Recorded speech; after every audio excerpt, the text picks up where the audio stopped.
so welcome to another episode of Cherished Choices. So today we have Caris and Amina. Hello. Could you tell us a bit about yourselves? Okay, so my name is Amina and I'm one of the founders and authors of The DeMelans, which is a superhero book that me and my business partner, Caris, not partner, but business partner. Yeah, Caris. So I'm Caris, and me and Amina wrote The Adventures of The DeMelans. I'll just show you now. So it's our children's book, and it touches on sickle cell, and it's basically a superhero family that go on an adventure to save the day in a nutshell, but it's a lot more fun and exciting than I've just explained it. But yeah. And can you tell us something about the book that we can't read in the blurb? Oh, yes. So we're all about inclusivity. So something about the book is that it may be based around carnival, but carnival isn't like the Caribbean isn't the only theme running inside there. And like when you look through the book, you'll see the other countries are represented in there too. Mm-hmm. And what part of the book did you find the hardest to write? Oh. Do you have it on? Yeah. Go on. I would say the evil character part. You'll see that we made him purple because we didn't want to like create some bad or negative depiction depending on the colour that he was. Oh, so I would say trying to like put a bad character in there like without being too negative or too what's the word? I don't know. I feel we didn't want him to be attached to a certain race, and we didn't want him to be too scary because it is a kid's book. So I think just like finding out a way to introduce him into the book and like what he would be like was probably the most difficult bit of it. Yeah. But yeah. Oh, okay. That's nice. Yeah, because there's probably like movies you watched as a child, even though they were animated. Evil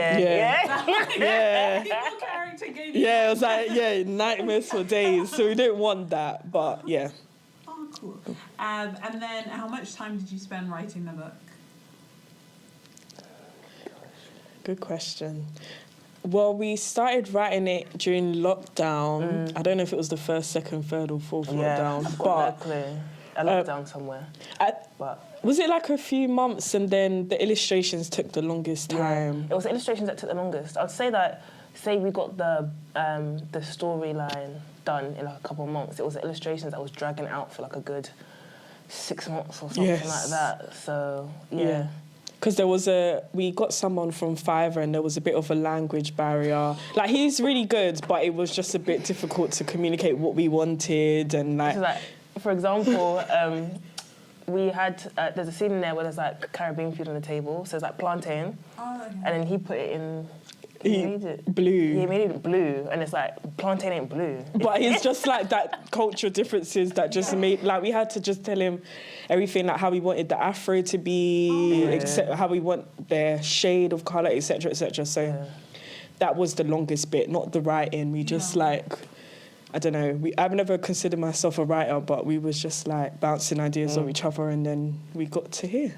Oh, that's nice. Yeah, it's good that you like spent so long to get the illustration right. Yeah. 'Cause that's probably like what you'll remember. Yeah, no, definitely. Exactly. That's what people see. Because we were just like, let's get out. And we're just like, like the DMs are back to front. They had to go back again and you had to edit again. And it's just like, it was like a lot of back and forth, but like, because we were like really want the attention to detail to be like so accurate, we just spent that bit longer in getting everything right. Yeah. Oh no, that's good because I guess like I don't know, like if you look back, whether it's like the Jacqueline Wilson books, or like they start on like Biff and Shit. Yeah. Yes. Yeah. Like, well, you don't remember the story. Yeah. You remember what they look like? Yeah, exactly. And, like the characters. Yeah. That was good that you. And was it hard to find the right illustrator? Yeah, because it's like there's like a certain way we want the characters to look, and then like obviously there's loads of great illustrators, but like their style didn't fit with us, and then we got to find a deal, and then we were just like, can you like do a mock-up of what the character might look like, and we were just like, and then we found some inspiration and sent it to him, and then as soon as we saw the character, it's like, oh my gosh, yes, like he knows to do it, like he knows how to get our idea to life. And he done really well, because we were literally using like random like stock images off Google, and then for him to turn into this. Yeah, he did do well. Yeah. And yeah, some illustrators don't know how to do black characters. Yeah, I and was so really impressed, especially with the mum's texture. I was like, okay, like I didn't expect this much like texture and dimension to her hair, but he did it. Yeah. And did you send like animated stock images, or were they like real people that he then animated? Yeah, it was literally like a random black woman, and then because like the mum has like a superpower of like hair, like her hair is her superpower. It's literally like a line, like a clip art line. Of like a poorly drawn afro hand, but then he somehow managed to turn it into that. Wow. Yeah, you can take a look later, but yeah, he did well. Yeah. Oh, okay. And then what were the sources of inspiration for you for the book? Me personally, my favourite, and it'll always be my favourite, is The Incredibles. Yeah. So from the jump, when we was just discussing writing something, I was just like we need it to be a black superhero family, because there's all these superhero families, it's like none of them are black. There may be one or two, but none that's like actually in the forefront of the stories and stuff. So I would say inspiration definitely came from The Incredibles. Yes. And yeah, we didn't just want to do a normal, can I say normal, but just like maybe the typical black children's book of like talking mainly about hair, and it's just a girl like going to school and people commenting on her hair. Like, we love those books because we want kids to know that they're beautiful and amazing, and give them, help them have self-love. But we just wanted something a bit different. Like, me personally, I haven't seen a black children's book with a superhero family. We may not be the first, but we just thought, let's just do something a bit different. It took us a while to get to this point, though. We had different ideas, but we think that we made the right choice to choose like our version of The Incredibles, kind of. But yeah. And then what inspired you to write the book? So we was in uni, and I was just like, I really want to do something in terms of like something for children. And then I was just like, let's write a book. And then Caris was actually working somewhere. Oh yeah, I worked in a nursery, and I noticed that there wasn't a lot of black books, and there was quite a few black children. So there's a common theme here. Like, we just want to make sure that there's more like black books on the shelf. So we thought, why don't we just do it? I didn't know how hard it would be to write a book, but we just thought, let's just go with it. We didn't have anything else to do during lockdown, so it was just like, why not? And so it was just to make sure that people have that book to look at and be like, oh, that looks like me, or that does, do you know what I mean? So, because I remember as a kid, I don't know if you remember Handa's Surprise. Do you remember Handa's Surprise? It was a children's book. It's the only black children's book I've ever read in my life. So I was like, we need more of that. So yeah, that's the inspiration behind it. And then why did you focus on sickle cell disease? I would say that, so the first aspect that we wanted was representation, and then we wanted like underlying themes. So we wanted to include issues that affect black people, and we was going back and forth, because there was like racism, there was discrimination, and we were just like, it's a children's story, so let's like make something that like they can like comprehend and understand, and like on a level for like children and adults. And then we were just like, we both have sickle cell trait, and then like I've got a cousin that has sickle cell, and then we thought it'd just be like a no-brainer to like tie it into the book and like help bring awareness to something that's not got enough awareness that it does. Yeah, so the daughter has sickle cell, and we try not to make it like the big main focus of the book. It's just that, but you'll figure out from reading the book that she actually has a superpower of super strength. And like, if you was to think of someone with sickle cell, you'd think that they don't have much strength. They're feeling quite weak. If they're having a crisis, they probably can barely walk. So we wanted to kind of do a spin on that and kind of empower people that may have sickle cell to know that they have that inner strength. And so, yeah, that's why we've included it in there and made her the sickle cell advocate, we can say. Oh, okay. And I guess it's probably also a good tool for like parents Yeah. who want to then like explain to their children like Yeah, Exactly. Let's just show you at the back because we actually purposely put this in. So we've got like a fact page here, and then it just has a brief explanation, and then it can just explain it in visuals of like a healthy cell and then a sickled cell, and then Yeah, because often at the time, like, even, like, the easy read, like, medical stuff, sometimes it's still, like, a bit complex. For a child to understand. Yes. But also to understand and then figure out, like, what does this mean for me now? Exactly. And we read the book to some kids in the school a few years ago, and there was a kid there that had sickle cell, and I think she appreciated that, like, the class probably understood more about, like, what she is experiencing with having sickle cell. So I think it's a good way to teach kids, and they can be engaged in a story where they're also learning something as well. So and do you have a favourite character? I would have to say Mum. Because I just like the way her hair was just, grabbing the washing and doing this and doing that. And I like the way, like, she wears her natural hair. So I would have to say her.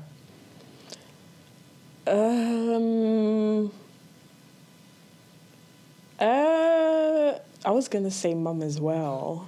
But maybe... Sorry, I keep looking down at the book like I've never seen it before. But I would say maybe... the dad, because he like protects the family, and I think he looks cool. I wouldn't say he looks like my dad, but I guess he looks like a lot of other people's dad. And I just think, he's cool, and he takes care of everyone and saves the day with the family. So yeah. And then, can you tell us more about the title? How did you come up with it, and what is its significance? So. First of all, like, going into a bit of an English lesson, like, alliteration is more memorable for kids, so we wanted to play on the CC, Carnival Catastrophe, and then the DeMelans. So it's called The Adventures of The DeMelans Carnival Catastrophe, and DeMelans is just a made-up, like, family name, so it's like a play on the word melanin, and I don't know how we got to DeMelans, but we did. DeMelans. Yeah, anyway. But some people can't pronounce it. Maybe it's like a talking point. Like, how do we say DeMelans? Like, some people don't know how to say IKEA. Some people say IKEA. Like, it's just a talking point. Like, I don't know. Do you say DeMelans or DeMila? I don't know. But yeah. Oh, okay, that's cool. Because you also see online, like, videos of people saying, like, what are these, like, fashion brands called? Yeah, like, exactly. Exactly. So just a word that no one's ever seen before, they may pronounce it in different ways, and it could just be a talking point. But yeah. Yeah, nice. And also, I guess, like, when you're also small and reading the book, it may not matter. Yeah. No, exactly. I used to pronounce, like, Stephen with a PH. Yeah. Like, Stephen. Stephen. Not Stephen. I've never heard that one. Stephen. Break down the Yeah, they do. Exactly. So when I'd read stuff, I'd be like, okay, Stephen. Yeah. That is so funny. Yeah, that is funny. But no, because even the boy in the book is called Micah, but I call him Mike and you call him Mika. So it doesn't really matter how, whoever is how you want to pronounce it. Yeah. Nice. And then was the process, so I know you've got other books coming up that haven't yet been published, but we can all look out for. Was the process of writing this book different to the other books you've done? Yes, I would say because this is like the fresh and the first book, I would say, like, we're starting from scratch, and so, like, we're chucking all these ideas in and then the foundation. I would say it's different to the book that's coming up because we've already got this story and then we're now basing that story off this story, and so we've got a lot more to work with. Like, we don't have to create, like, a new evil character from scratch. We don't have to create new superpowers from scratch and things like that. So I would say the additional books is more easier than this. Like, it's just a matter of, like, brainstorming lightly but not heavily throwing all these things because, like, the overarching foundation is already there. Yeah, and I just forgot what I was going to say. But I think we've learned from this book, Definitely.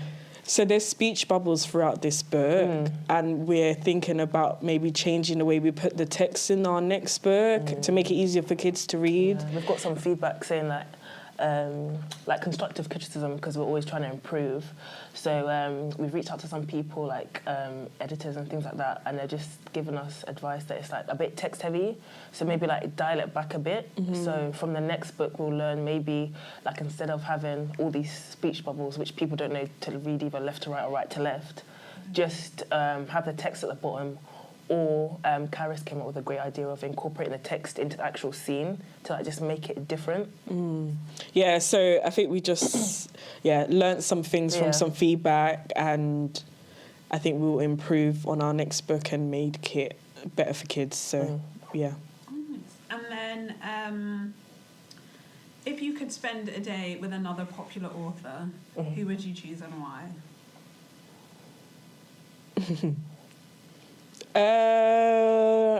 Well, I don't know. I think the typical is to say J.K. Rowling or Rowling, because she's created amazing books that we've all read before. So she knows how to make like a big bestseller that everyone will remember forever, and that may have influenced their life in some way, etc. So I would have to say her.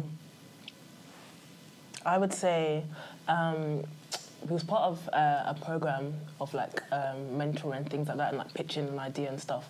And our mentor was called VC, and she's got like her own book series called Fully and Friends with like characters and things like that. So I would say her, because she gave us some really good gems like when she was mentoring us, and she's doing a lot of things, like she's getting all these awards and things like that. Yeah. So I would say her. And then what have you got coming up?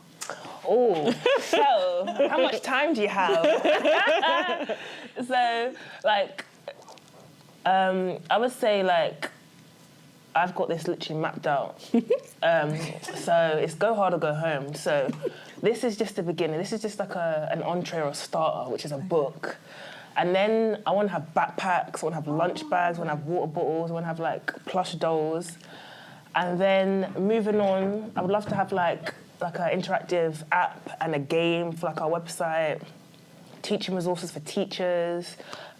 We started doing workshops in schools, and then the big screens, you know, like 3D animations, maybe cheeky little live action, like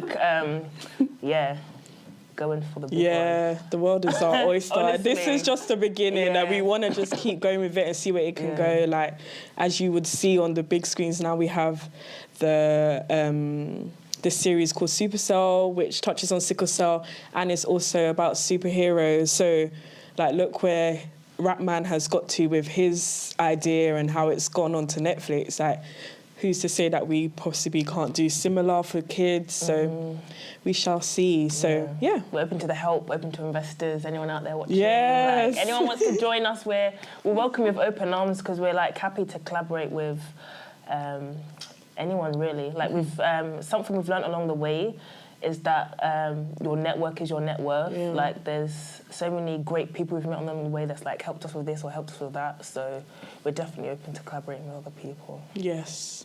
And they helped us to decide to do an activity book as well. Yeah. Sorry, another quick plug.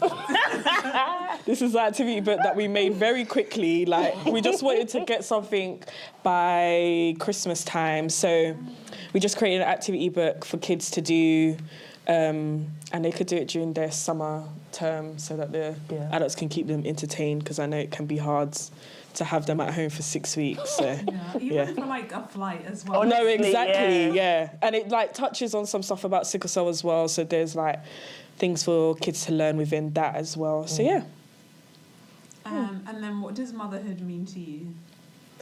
Well, being a new mother myself, it's definitely like a different chapter in my life.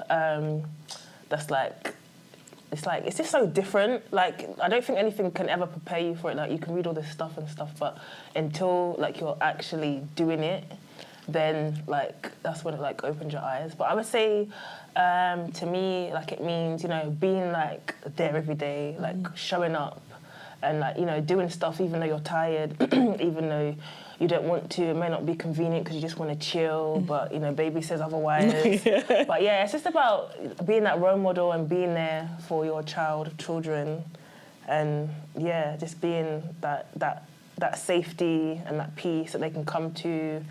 Like, you know, the world's a big and scary place sometimes, so you're just like their comfort and their warmth. Yeah. That's so sweet. Yeah, I'm not a mother yet. I can't wait. Well, I can wait, but you know what I mean. But I think I could just do it from what my mum provides me. So she does this similar to Amina. Like, she's always there. I can always count on her, and I can't wait to be that for someone or something. You're a godmother. Yeah, I am a godmother. I am. Amazing godmother. Well, yeah. I don't know. A minibus of godchildren. Yes. I do love my godchildren, and like they, I have learnt a lot from them, and like learning how to cope. Well, cope. I don't know if that's the right words, but like work with kids and like. Yeah, I don't know. It's like it's a real privilege to be someone's mum, and it's like. Yeah, I don't know. It's just someone that you can have as your own forever, and like that's my mini-me. It's just like, so beautiful. I made that. It's just like what? Yeah. I just want that for myself so much to just have that. Can't wait to be a mother, and I don't know. It's just such a beautiful thing. But I don't know exactly what it's like yet. But I'm excited for when it comes. Hopefully. Yeah. And also, like, being a godparent is a nice like. Yeah. Taster. It is. Like, oh, here you go. Yeah, I know, yeah. You just keep them for a bit and then bye. But yeah, it is nice. And to see them grow, like every time I see them, it's like a new word that they've learned, or like, yeah, it's crazy. Yeah. And also, like, I guess, because I have a family friend, and I guess she wasn't that, like, involved when her, like, siblings had children. Yeah. So then when she had one, it was like, okay, so how do I do this? Yeah. Whereas, like, you had, like, a bit of a... Yeah. A little bit, yes. You dipped in and out. Yes. Yes. And you have people to call to be like, 100%. I don't know. I definitely will have the support. Yeah, exactly. What do I do? Well, like, can they start, like, moving on to like solid? Yeah, when can I give them water? Because why did I think that you could give them straight away? No, you can't. So there's just a lot to learn, and I know that it's just going to be a learning experience, but a great one. Yeah. Also, because they've had children first, you could be like, I know you can do it. Yeah. I'm going on a break. Let me go on my spa weekend. Yeah, exactly. Definitely. Oh, well, thank you so much. Is there anything people can look forward to in the summer that you've got coming up? Oh, in the summer, I would say the rebrand and relaunch of our website. We had something up there. We've now taken time to like review it, cooking up something nice, something hopefully interactive, more products on there.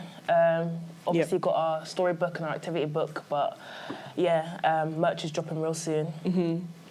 And more stalls, like going to school fairs, speaking to more people, maybe doing more podcasts, who knows, and just spreading awareness of our brand and also about sickle cell and like black representation in children's books as well. So hopefully we'll keep progressing and learning and meeting great people. Such as yourself. Yeah, exactly. Yes. And your merch, is that like later this year? Yeah, really hoping. So because we're doing like a new book and stuff, we want to like try and get the merch out before then. So there's like a bit of build up to our book as well. But hopefully in the coming months there'll be, hoodies and... Yes, it probably won't look like... This is just our, like... Oh, yeah, this is if we go to store, it's a basic thing, like fading away and stuff, but we want to create something really cool for kids and, But keep an eye out on www.thedemelans.com. That's TheDemelans.com. Yes. And that's our Instagram name as well, at The DeMelans. And our TikTok and our Twitter. Cool. We'll add the handle in Thank the you. Thanks. Well, thank you so much. Oh, thank you for having us. Yeah, I feel like I'm going to talk to you guys for ages. Yeah, honestly. Yes. Thank you.